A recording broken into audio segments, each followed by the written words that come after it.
Apparently the only thing keeping us from liberty is a few more ideas. A few more ideas. I mean, it's so confusing, isn't it? So much going wrong, so much to say, and all of it happening so quickly. The pace of repression outstrips our ability to understand it, and that is the real trick of the Imperial thought machine. It's easier to hide behind 40 atrocities than a single incident. But they have a fight on their hands, don't they? Our elemental rights are such a simple thing to hold, they will have to shake the galaxy awfully hard to loosen our grip.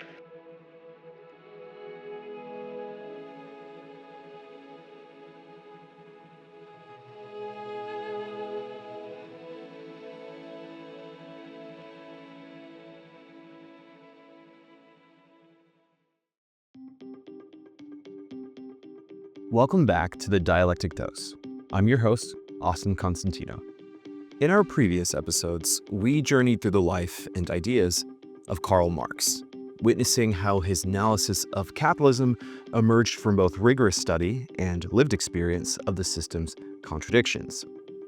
We saw how Marx identified capitalism's internal drives, the relentless pursuit of profit, the need for constant expansion, the transformation of everything into commodities. But Marx's analysis was not merely academic. He understood that capitalism could never remain contained within national borders. Its very logic demands expansion, new markets, new sources of labor, new territories to exploit.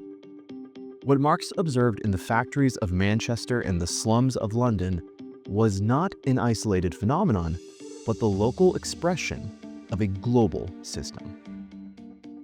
Today, we examine that global system in its full, horrifying scope.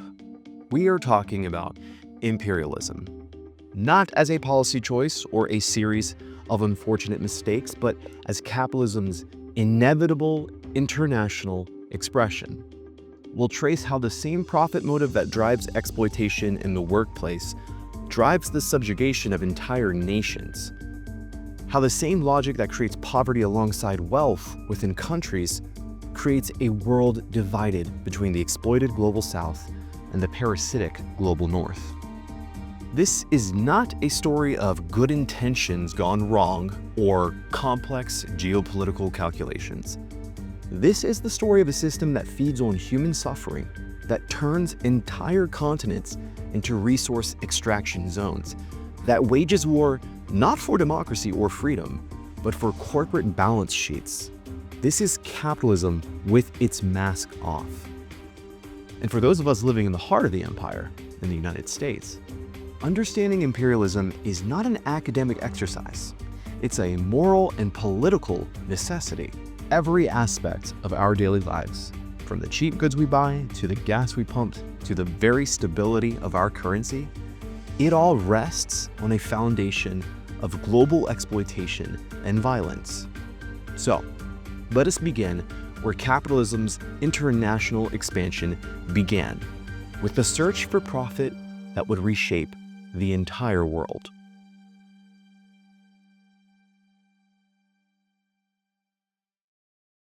Imperialism did not begin with capitalism, but capitalism transformed it from the raids and conquests of pre-modern empires into something far more systematic, comprehensive, and devastating. Where earlier empires sought tribute, slaves, or strategic territory, capitalist imperialism seeks to restructure entire societies to serve the needs of capital accumulation. The transformation began in the 16th and 17th centuries, as European merchants and nascent capitalists looked beyond their borders for new sources of wealth. The slave trade, often presented in sanitized history books as an unfortunate side business, was actually fundamental to capitalism's development. The wealth extracted from enslaved African labor in the Americas provided the initial capital accumulation that funded Europe's Industrial Revolution. As Marx documented in Capital, this process of primitive accumulation was never primitive and never peaceful. It required violence on a massive scale. The enclosures of common lands, the destruction of traditional economies, the forced separation of producers from their means of subsistence. What happened within Europe was replicated and amplified globally. But it was the Industrial Revolution that gave imperialism its modern form. Steam power, railroads, telegraphs, and advanced weaponry didn't just revolutionize production, they revolutionized conquest. Suddenly, European powers could project force anywhere in the world. They could extract resources more efficiently, and they could control territories more completely than ever before. By the 19th century, this system had reached what Lenin called its highest stage. In his groundbreaking analysis, Imperialism, the highest stage of capitalism, Lenin showed how capitalism had evolved beyond simple trade and investment into something qualitatively different, a system where monopoly capital, backed by state power, divided the world into spheres of exploitation. Lenin identified 5 key features on this imperialist stage. First, the concentration of production and capital into monopolies that play a decisive role in economic life. The era of competitive capitalism was ending, and it was being replaced by massive trusts and cartels that could coordinate globally. Second, the merging of bank capital with industrial capital to create finance capital, a new form of capital that could move vast sums instantly across borders, enslaving entire nations through debt. Third, the export of capital becomes more important than the export of commodities. Rather than simply selling goods to colonies, imperialist powers export capital itself, building infrastructure that serves their own interest while creating dependence. Fourth, the formation of international monopolist capitalist associations that divide the world among themselves. This wasn't just competition between companies. It was coordination between them to carve up global markets. Fifth, the territorial division of the world among the greatest capitalist powers is completed. By 1900, nearly the entire planet had been divided among European empires and the United States. This wasn't expansion that was driven by wanderlust or cultural superiority. It was expansion driven by the iron logic of capital accumulation. As markets became saturated in Europe and North America, capitalism required new frontiers. As the rate of profit fell in developed countries, capital sought higher returns in the colonies. As class struggle intensified at home, imperialism provided both economic relief and ideological distraction. The numbers tell the story starkly. Between 1800 and 1914, European powers and the United States conquered or controlled over 85% of the world's land surface. This wasn't gradual cultural influence, but a systemic conquest, backed by overwhelming military force and economic coercion. Understanding imperialism requires understanding its mechanisms. How exactly does one society systematically extract wealth from another? The methods evolved over centuries, becoming more sophisticated even as they became more devastating. The first and most brutal mechanism was direct plunder. European colonizers didn't simply trade with existing societies, they systemically looted them. The Spanish extraction of silver from Potosi, the British theft of treasures from India. Consider the Congo under Belgian King Leopold II, often held up as an extreme case, but actually representative of colonial logic taken to its conclusion. Between 1885 and 1908, Leopold's forces killed an estimated 10 million Congolese people while extracting rubber and ivory. Villages that failed to meet quotas faced systemic mutilation and murder. Children's hands were cut off to terrorize communities into compliance. That was the business model. The rubber profits funded Belgium's industrial development and infrastructure. The violence wasn't a regrettable side effect, but a necessary tool for maintaining production quotas. Leopold's agents received bonuses based on rubber output, creating direct incentives for terror. As direct plunder became less feasible, imperialism evolved more sophisticated mechanisms. The British perfected the art of economic colonialism in India, maintaining formal control while restructuring the entire economy to serve British interests. Traditional Indian manufacturing, particularly textiles, was systematically destroyed to create market for British goods. Import duties protected British manufacturers, while Indian producers faced punitive taxation. Agricultural production was reoriented toward cash crops for export, creating systemic famines when global markets fluctuated. The numbers are staggering. Economic historian Utsa Patnaik estimates that Britain extracted $45 trillion from India between 1765 and 1938, an amount that dwarfs all development aid ever given to any country. This wealth didn't disappear. It became the foundation of British industrial supremacy and the comfortable lifestyle of British workers. Infrastructure development, often cited as imperialism's great gift to colonized peoples, actually served imperial extraction. Railroads connected mines and plantations to ports, not markets to consumers. Telegraph lines facilitated colonial administration, not local communication. Ports handled exports to the metropole, and not trade between colonized regions. This infrastructure created what dependency theorists call disarticulated economies, productive systems oriented entirely toward external needs rather than internal development. Colonies became specialized in raw material extraction while being forced to import manufactured goods, creating permanent dependence and underdevelopment. As formal colonialism became increasingly politically untenable, imperialism adapted again. The new mechanism was debt, a tool that proved even more effective than direct conquest. Through international loans, structural adjustment programs, and trade agreements, imperialist powers could control colonized economies without the expense of maintaining colonial administrations. The debt trap works simply. Loans are provided for development projects that primarily benefit foreign corporations. When countries cannot repay, they must accept conditionalities, privatization of public services, elimination of trade protections, cuts to social spending. The result is the same as formal colonialism, economic structures that serve foreign capital rather than local development, but with the facade of independence. Today's Africa provides countless examples. Despite gaining political independence decades ago, most African countries export the same raw materials they exported under colonialism while importing manufactured goods at inflated prices. The structural relationship hasn't changed, only the mechanisms of control. For Americans, understanding imperialism isn't just understanding what other countries did.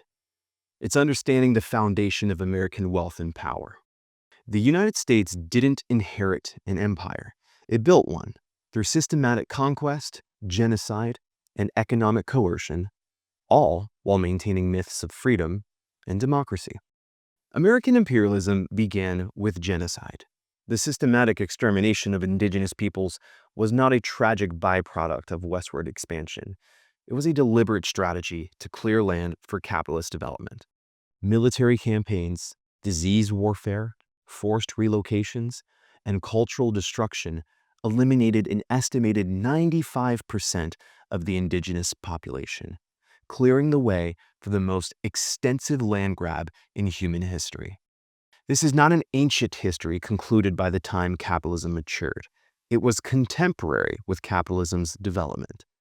The California gold rush, the railroad construction, the industrial agriculture of the plains, all of that required ongoing genocide. The profits from stolen indigenous land provided the capital accumulation that funded American industrial development. Simultaneously, the enslavement of Africans provided the labor force that generated American wealth. By 1860, enslaved people represented more capital value than all American manufacturing and railroads combined. Cotton produced by enslaved labor was America's largest export, providing the foreign exchange that funded industrial development. After formal slavery ended, new mechanisms maintained black labor exploitation. like sharecropping, convict leasing, and Jim Crow segregation. These were not separate systems, but they were evolved forms of the same imperial logic that sought to maximize labor exploitation while minimizing worker power. As American capitalism matured, it required external expansion.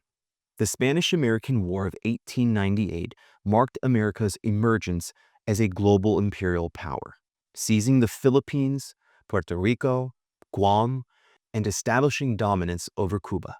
The Filipino-American War that followed killed over 200,000 Filipinos, a genocide that Americans barely remember, but Filipinos never forget. The justifications were revealing. American leaders spoke of bringing civilization, democracy, and Christianity to backward peoples.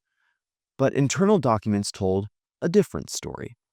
Markets needed to be secured, resources controlled, strategic positions established. As Senator Albert Beveridge declared, "The Philippines are ours forever, and just beyond the Philippines are China's illimitable markets." The 20th century saw American imperialism perfected through what General Smedley Butler called gangsterism. Butler, who led military interventions across Latin America, later confessed, "I spent 33 years and 4 months in active service as a member of our country's most agile military force, the Marine Corps. And during that period, I spent most of my time being a high-class muscle man for big business, for Wall Street, and for bankers. In short, I was a racketeer for capitalism." Butler's honesty was rare, but his experience was typical. Between 1898 and 1934, U.S. forces intervened militarily in Latin America over 30 times, not to spread democracy, but to protect American corporate interest. United Fruit Company in Guatemala, sugar companies in Cuba, oil companies in Mexico. Each intervention served specific business interests while being justified through rhetoric about stability and freedom. World War II positioned the United States as the dominant global power, but American leaders understood that dominance required systematic maintenance. The Bretton Woods system, NATO, the Marshall Plan, these weren't altruistic efforts to help allies. These were mechanisms to structure the global economy around American interests. The Cold War provided perfect cover for this imperial expansion. Any resistance to American economic penetration could be labeled communist subversion. Any leader who prioritized national development over American investment could be overthrown in the name of fighting communism. That record is undeniable.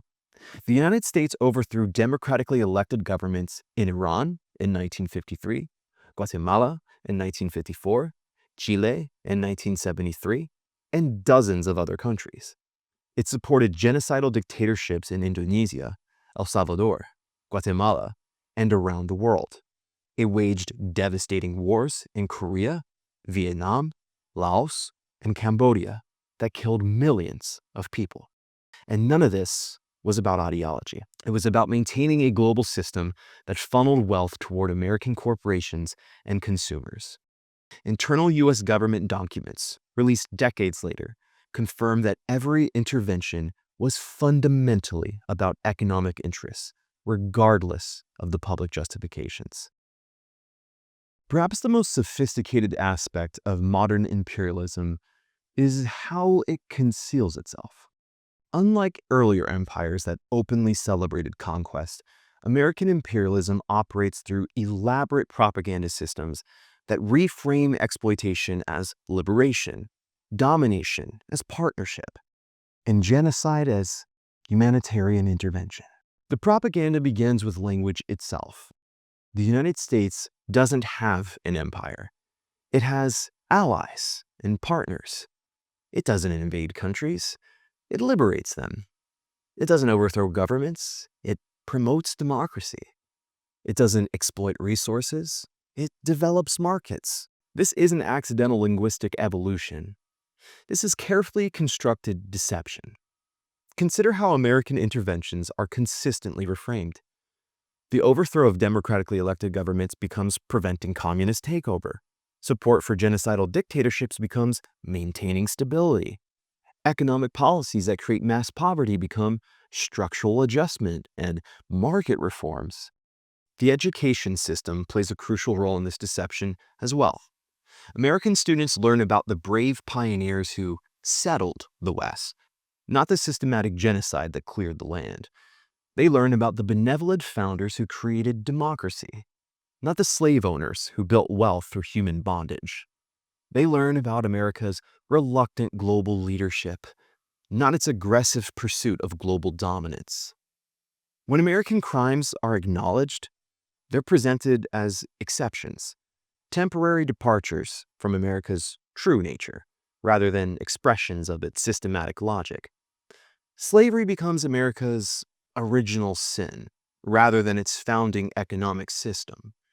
Genocide becomes tragic conflicts, rather than deliberate extermination campaigns. Imperialism becomes mistakes, made with good intentions, rather than systematic exploitation pursued with clear purpose. Hollywood and Western cinema in general amplifies these myths through endless productions that celebrate American military interventions while erasing their victims. War movies focus on American heroism and sacrifice, while rendering entire populations invisible. Action films present American agents as noble defenders of freedom, while portraying resistance to American power as terrorism or fanaticism. The psychological effects are profound. Americans learn to see their country as fundamentally different from other empires, more benevolent, more democratic, more reluctant to use force. This exceptionalism makes it impossible to recognize American imperialism for what it is, even when the evidence is overwhelming. The media reinforces these myths through systematic bias in coverage of international events. American interventions receive sympathetic coverage that emphasizes humanitarian motivations while downplaying economic interests. Resistance to American power is presented as irrational extremism rather than legitimate self-defense. Think tanks, funded by defense contractors and multinational corporations, provide expert analysis that consistently supports American interventions while marginalizing anti-imperialist perspectives. Academic institutions, dependent on government funding and corporate donors, produce scholarship that legitimizes American power while obscuring its imperial nature. The result is a population that genuinely believes American global dominance serves the world's interest, rather than American capitalist interest. Even many critics of American foreign policy accept the basic premise that Americans mean well, but sometimes make mistakes, rather than recognizing American imperialism as a systematic pursuit of global exploitation. Abstract analysis of imperialism can obscure its human cost. To understand what imperialism actually means, we must examine specific cases where the imperial machine crushed human societies in pursuit of profit. In 1965, the Indonesian military, backed by the CIA, launched one of the 20th century's worst genocides, killing between 500,000 and 1 million people. The victims were members of the Indonesian Communist Party, the PKI, trade unionists, ethnic Chinese, and anyone associated with land reform or workers' rights. The genocide wasn't spontaneous ethnic violence. It was a carefully planned operation to eliminate organized opposition to foreign investment. The PKI had been building a powerful movement for Indonesian independence from Western economic control, supporting land redistribution and nationalization of foreign-owned resources. American officials provided kill lists to Indonesian generals, helping them target specific individuals for execution. They supplied communication equipment to coordinate the massacres and diplomatic cover to prevent international intervention. Henry Kissinger later called it one of the most successful intelligence operations ever. Successful for whom? For Indonesian workers and peasants, it was catastrophic. For American corporations, it was a gold mine. The genocide eliminated organized labor opposition, and it cleared the way for massive foreign investment while establishing Indonesia as a source of cheap labor and raw materials for global capital. The economic results were precisely what American planners intended. Indonesia became a favorite destination for American manufacturing companies, seeking low wages and weak environmental regulations. Nike, Gap, and a dozen other corporations built vast networks of sweatshops where workers, many of them children, produced goods for American consumers at subsistence wages. Perhaps you own a piece of clothing, and on the tag it says it was made in Indonesia. And perhaps you'll think of this next time you see that. On September 11th, 1973, the Chilean military overthrew Salvador Allende's democratically elected government, beginning a 17-year dictatorship that killed over 3,000 people and tortured tens of thousands more. The coup wasn't a response to Chilean communism, but to Chilean democracy, specifically democracy that threatened American corporate interests. Allende's crime was implementing the platform he was elected on, nationalizing copper mines owned by American corporations, redistributing land to peasants, expanding healthcare and education. And these policies were widely popular with Chileans, but they threatened American profits. The response was systematic economic warfare, followed by military intervention. The Nixon administration imposed economic blockades, funded opposition groups, and supported military plotting. As Nixon told the CIA, "Make the economy scream." The Pinochet dictatorship that followed became a laboratory for neoliberal capitalism. University of Chicago economists, led by Milton Friedman, redesigned Chile's economy to maximize corporate profits, privatizing public services, eliminating trade protections, suppressing wages, and opening the economy to foreign investment. The results were devastating for ordinary Chileans, but highly profitable for international capital. Unemployment soared, poverty increased dramatically, and inequality reached extreme levels. Meanwhile, foreign corporations extracted enormous profits from Chilean resources while paying minimal taxes. And this was the goal all along. As declassified documents reveal, American officials understood that supporting Pinochet meant supporting systematic human rights violations. They didn't care, because the economic benefits to American corporations outweighed Chilean lives. Let's talk about an example that hits a little closer to home for a lot of my listeners, I imagine. The destruction of Iraq represents modern imperialism at its most naked and brutal. Two major wars, over a decade of sanctions, and ongoing occupation have killed over 1 million Iraqis and displaced millions more, all to maintain American control over Middle Eastern oil and eliminate an independent regional power. The 1991 Gulf Wars was sold as a response to Iraqi aggression against Kuwait. But internal documents reveal American officials encouraged Saddam Hussein to believe he could invade Kuwait without American response. They wanted a pretext for war that would establish permanent American military presence in the region. The war itself was followed by sanctions that were explicitly designed to destroy Iraqi society. UN officials estimated that sanctions killed over 500,000 Iraqi children. When asked about this on television, Secretary of State Madeleine Albright replied, "We think the price is worth it." Worth it for whom? For Iraqi children dying of preventable diseases? Or for American oil companies positioning themselves for future exploitation? The 2003 invasion was based on lies that American officials knew were lies. There were no weapons of mass destruction, no connections to 9/11, no imminent threats. But there were vast oil reserves and a government that refused to subordinate itself to American demands. The destruction that followed was systematic. American forces disbanded the Iraqi military and civil service. They fired hundreds of thousands of government employees, and they imposed economic policies that opened Iraq to foreign exploitation while destroying local industries. The human cost has been incalculable. Over 1 million dead, millions more displaced, an entire society destroyed.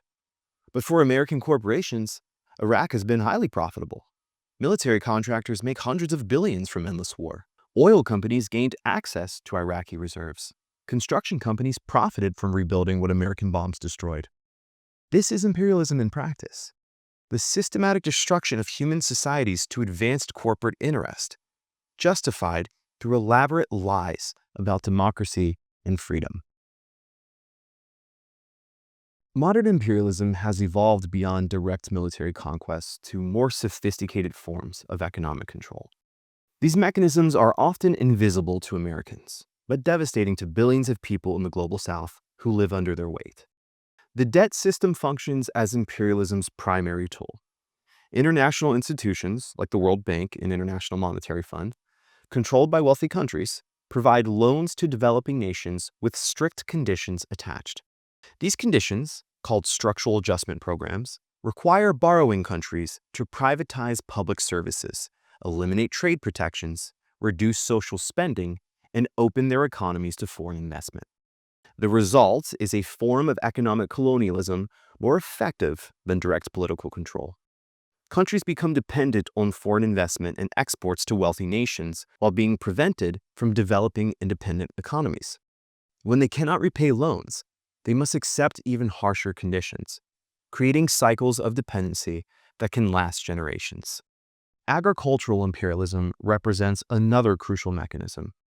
Through trade agreements, subsidy systems, and corporate concentration, wealthy countries have restructured global agriculture to serve their food corporations rather than feeding people.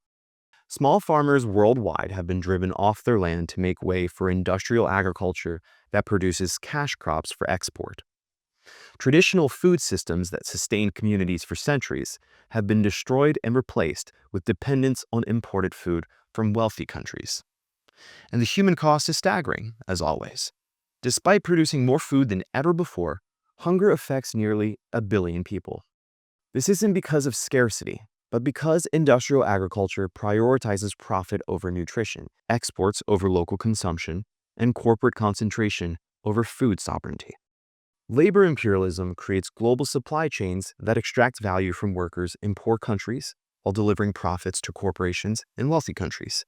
American consumers buy products made by workers earning subsistence wages in conditions that would be illegal in the United States. That's the deliberate result of trade agreements designed to allow corporations to seek the lowest wages and weakest regulations globally. Workers in Bangladesh making clothes for American retailers earn less in a month than American workers earn in an hour, while working in buildings that routinely collapse, burn, or poison their occupants. The profits from this exploitation don't benefit the countries where production occurs. They flow to shareholders and executives in wealthy countries, while workers remain in poverty despite producing enormous wealth. Americans often assume that imperialism benefits them, that empire makes their lives better and more secure. This is one of imperialism's most effective lies. While imperialism enriches a small elite, it impoverishes and brutalizes the vast majority of Americans. Military spending consumes over half of federal discretionary spending, money that could be funding healthcare, education, infrastructure, and social programs. Instead, it flows to defense contractors who produce weapons designed to kill Palestinian children and maintain global dominance rather than defend American territory. The result is a society with crumbling infrastructure, failing schools, inadequate healthcare, and massive inequality, while possessing the most expensive military in human history. Americans pay for empire through reduced living standards, deteriorating public services, and social decay. Empire also requires domestic repression. The same techniques developed to control colonized populations get applied at home. Police departments receive military equipment and training designed for occupying hostile territory. Surveillance systems created to monitor foreign populations, they get turned on American citizens. Legal frameworks developed to justify torture abroad erode civil liberties at home. The mass incarceration system that imprisons more Americans than any society in history serves the same function as colonial forced labor systems, providing cheap labor while controlling potentially rebellious populations. Private prison corporations profit from human misery, while corporations benefit from prison labor that undercuts wages for free workers. Imperialism also drives environmental destruction that threatens all human life. The resource extraction, industrial production, and endless consumption required to maintain empire are systematically destroying the planet's capacity to sustain human civilization.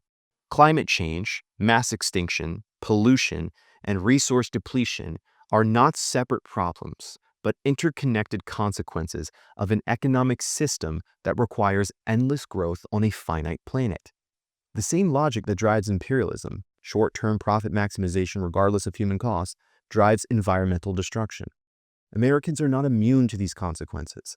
Climate change will devastate American communities just as it devastates communities worldwide. Environmental pollution causes cancer, respiratory disease, and developmental disorders, regardless of nationality. Resource depletion will undermine American living standards just as it undermines living standards elsewhere. Despite imperialism's massive power, resistance has been constant and sometimes successful. Around the world, people have fought against imperial domination and won significant victories, demonstrating that imperialism is not invincible and alternative futures are possible. The Haitian Revolution from 1791 to 1804 was the first successful anti-imperial rebellion in the Americas, as enslaved Africans overthrew their French colonizers and established the world's first Black Republic.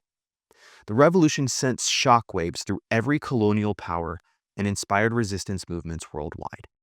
The Chinese Revolution in 1949 expelled Western powers and established Chinese independence for the first time in over a century. The Cuban Revolution in 1959 eliminated American dominance and created a society based on human needs rather than corporate profits. The Vietnamese victory over American imperialism in the Vietnam War, 1975, demonstrated that even the world's most powerful military could be defeated by a determined population fighting for national liberation. African independence movements in the 1950s and 1960s forced European powers to abandon formal colonialism through economic imperialism continued through other means. Leaders like Patrice Lumumba in the Congo, Kwame Nkrumah in Ghana, and Thomas Sankara in Burkina Faso showed that African development was possible when oriented toward African needs rather than Western profits. These leaders were often assassinated or overthrown because their success threatened the entire imperial system. If countries could develop independently, others might follow their example, undermining the global exploitation that enriches wealthy nations. Recent Latin American movements have also challenged imperialism successfully. Cuba continues to demonstrate that small countries can prioritize human development over corporate profits despite massive American sanctions pressure. These movements face constant imperial pressure, economic sanctions, military threats, intervention into domestic politics, and assassination attempts against their leaders. The fact that they persist despite this pressure demonstrates both imperialism's brutality and the possibility of successful resistance. Within the United States, anti-imperial movements have also achieved significant victories.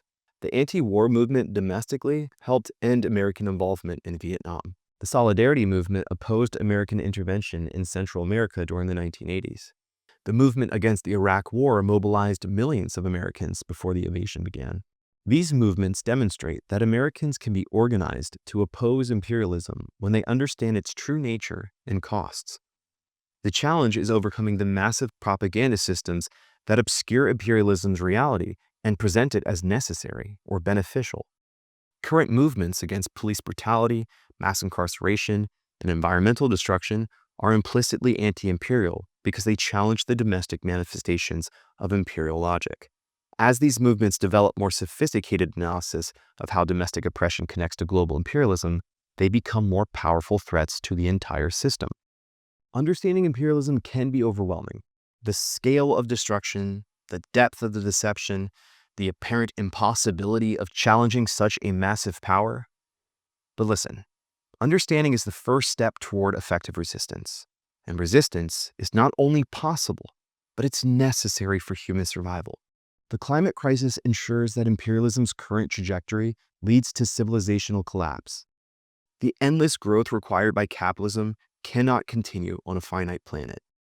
The resource wars, mass migrations, and social breakdowns caused by environmental destruction will make a current conflict seem minor by comparison. This means anti-imperialism is not just morally necessary, it is practically essential. Building sustainable societies requires dismantling the imperial system that prioritizes short-term profits over long-term survival. Creating democratic societies requires ending the concentration of power that enables small elites to impose their will globally. Anti-imperial organizing must connect international solidarity with domestic organizing. Americans cannot build just societies at home while supporting exploitation abroad. The same corporations that exploit workers globally exploit workers domestically. The same government that wages war abroad represses dissent at home. The same economic system that creates poverty globally creates inequality domestically. This means supporting resistant movements worldwide while building alternative economic systems at home. It means opposing American interventions abroad while challenging mass incarceration domestically. It means understanding that environmental justice requires ending the resource extraction that devastates communities globally. Concrete steps include supporting campaigns for economic sanctions against imperial interventions, divesting from corporations that profit from global exploitation, and building economic alternatives that prioritize human needs over corporate profits. It means educating others about imperialism's true nature and cost, while organizing to challenge its domestic manifestations. But most importantly, it means recognizing that imperialism's days are numbered. The system faces insurmountable contradictions. Environmental limits, resistance movements, economic instability, internal conflicts between imperial powers. The question isn't whether imperialism will end, but what will replace it. We can build that replacement now through the alternatives we create, the resistance we organize, and the solidarity we demonstrate with liberation movements worldwide. Another world is not only possible, but being built right now by millions of people who refuse to accept that human society must be organized around exploitation, domination, and endless war. Okay, we've traced imperialism from its origins in capitalism's expansion through its current manifestations in endless war, its economic coercion, and its environmental destruction. We have seen how the same logic that drives workplace exploitation drives global exploitation, and the relentless pursuit of profit regardless of human cost. For Americans, understanding imperialism is understanding the foundation of our society's wealth and power. And I know that's a heavy thing to face, but it has to be faced. Every aspect of our daily lives, from the cheap goods we consume to the stability of our currency to the absence of war on our territory, all of that rests on a system of global exploitation that impoverishes billions of people, and it threatens all human life. This understanding can be paralyzing, but it can also be liberating. Because once we see imperialism clearly, we can no longer participate unconsciously in its crimes. And once we understand its mechanisms, we can work to dismantle them. Once we recognize its contradictions, we can exploit them to build alternatives. And the choice before us is stark. We can continue supporting a system that enriches a few while impoverishing many, and that destroys our planet for short-term profit, or we can join the global movement for human liberation that connects workers worldwide in common struggle against their common oppressors. Marx showed us that capitalism contains the seeds of its own destruction. Lenin showed us that imperialism represents capitalism's final stage before collapse. Our task is to ensure that what emerges from imperialism's inevitable end serves human needs, rather than continuing exploitation in new forms. The empire will fall, and the only question is what we will build in its place. Until next time, this has been the Dialectic Dose. I'm Austin Constantino, your host, reminding you that another world is not only possible, it's being born in every act of resistance to imperial power.